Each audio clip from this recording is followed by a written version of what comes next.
Convoy arrives 21 October. Over. Sounds of War, written by Thomas Ferreolus, narrated by F. William Baldwin, dedicated to Vanessa. Somebody once wrote, "Hell is the impossibility of reason." That's what this place feels like. Hell. Chris Taylor, Platoon.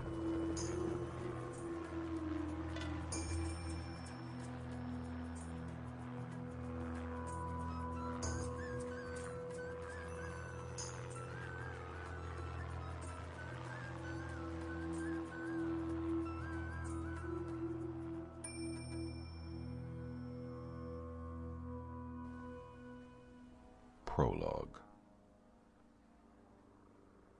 Plastered walls coated by a dingy yellow paint lined the brightly illuminated but Spartan office. A white and black tile floor reflect light from an Art Deco fixture hanging above.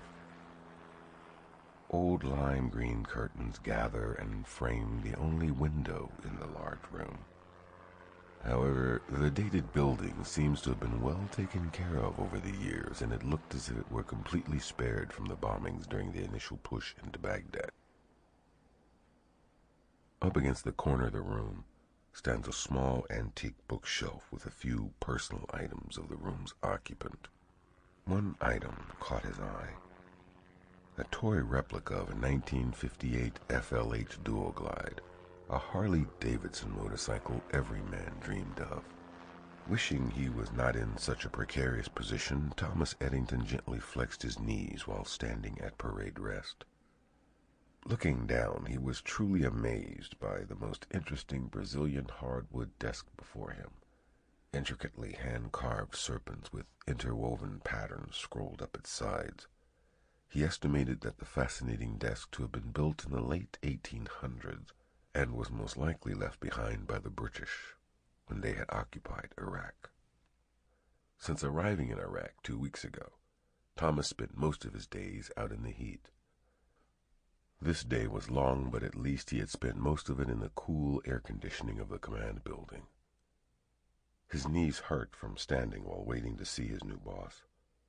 Across the room, Command Sergeant Major Harris slowly waters a small plant sitting on the windowsill. He carefully and methodically inspects the plant through bifocals that sit halfway down his nose. Thomas shifts uncomfortably while studying the very large man. His size and long silence is intimidating. Destroying the uncomfortable silence, Harris intelligently articulates, "Solanum lycopersicum." Harris pauses to inspect the underside of the plant's leaves. Eyebrow raised, Thomas squints while looking on in curiosity before responding. "Sergeant Major?" Harris continues, "They're part of the nightshade family with over 7,500 varieties.